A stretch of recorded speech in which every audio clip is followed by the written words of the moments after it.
everyone. Welcome to Sabre Virtual Demo Series.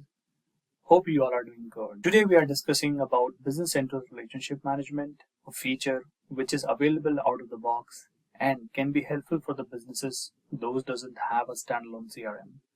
So let's get started. As we know, Business Central is primarily an ERP solution offering a comprehensive platform for managing your financials, supply chain, and operations.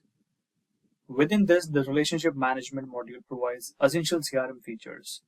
The feature is designed to streamline and enhance your sales process by managing sales pipeline, performing task automation, and generating customer insights. Accurate and comprehensive information is crucial for effective relationship management. This feature ensures you have the information you need.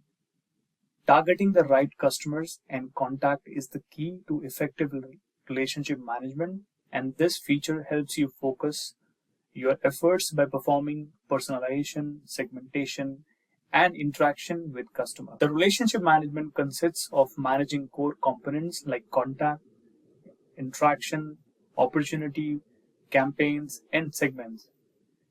In our next video, we'll learn more about these components. Thanks for watching. If you found this video helpful, please give it some thumbs up and subscribe to this channel for more insights on digital transformation and business solutions. And if you have any questions, drop them in the comments below. Until next time, stay productive.